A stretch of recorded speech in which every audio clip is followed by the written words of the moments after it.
Saturday Night is a biographical comedy drama co-written and directed by Jason Reitman of Ghostbusters Afterlife fame.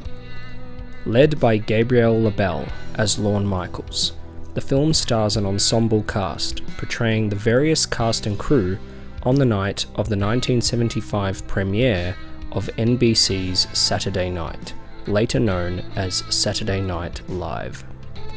At 11:30 p.m. on October 11th, a ferocious troupe of young comedians and writers changed television forever.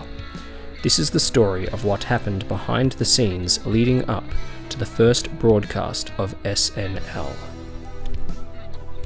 The writers are inebriated, the set is on fire, the sound system is wrecked, the actors are physically assaulting each other, the crew is in open revolt, and they have 90 minutes to figure it all out, or the network is pulling the plug. This review will be spoiler-free. I wasn't alive in 1975, but I've watched my fair share of SNL to understand its impact. It is far from its heyday at this point, but it is an undeniably great format for television. TV shows were shot on 16mm during this era, and one of the things I love about this film is that they chose to shoot it on 16mm, which gives it the same cheap 70s TV feeling that the original broadcast had.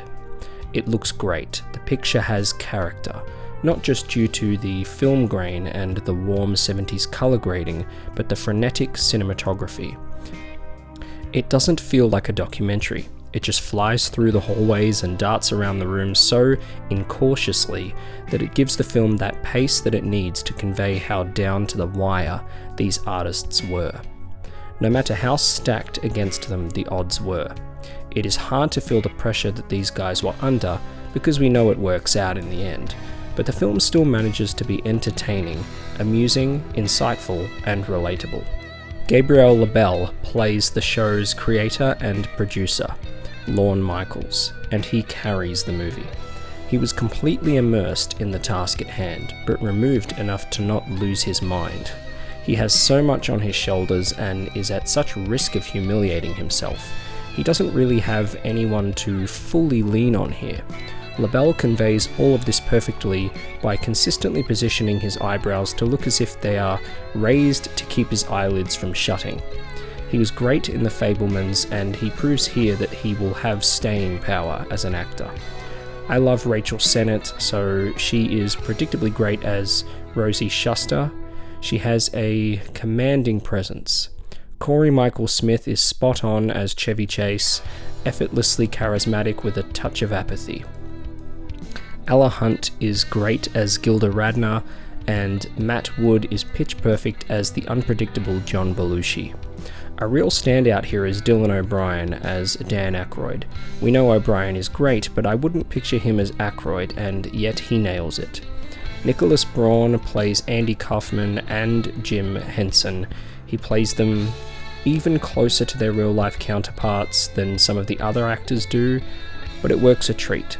None of these performances are imitations, but they still feel like the genuine people that they're portraying, which is great. The film also stars Willem Dafoe as David Tebbutt, Matthew Rhys as George Carlin, J.K. Simmons as Milton Berle, John Batiste as Billy Preston, Nicholas Perdani as Billy Crystal, Paul Rust as Paul Schaefer, and Finn Wolfhard as an NBC page. I don't know how dramatized this film is. I'm sure it is to some extent, but I can't speak on which parts are. Regardless, it is a solid and fun time at the movies. At 109 minutes, the film flies by. If you're looking for something that feels nostalgic but also unique and digestible, this could be for you. If you're an SNL fan, this is likely a must. The film has great performances and effortlessly conveys the cutthroat nature of this industry and how truly revolutionary SNL was when it first hit screens.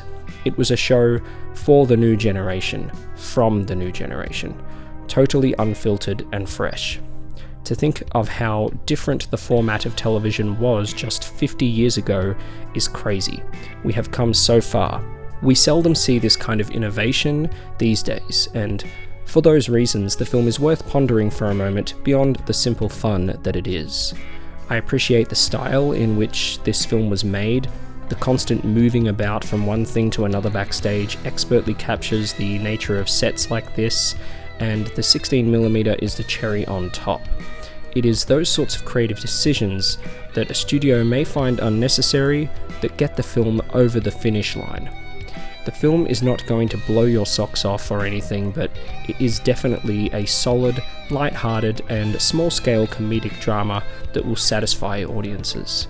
If you're thinking of something to see this month, I would definitely choose this over something like Joker 2 or Venom 3. Can you guess what night of the week I saw this on?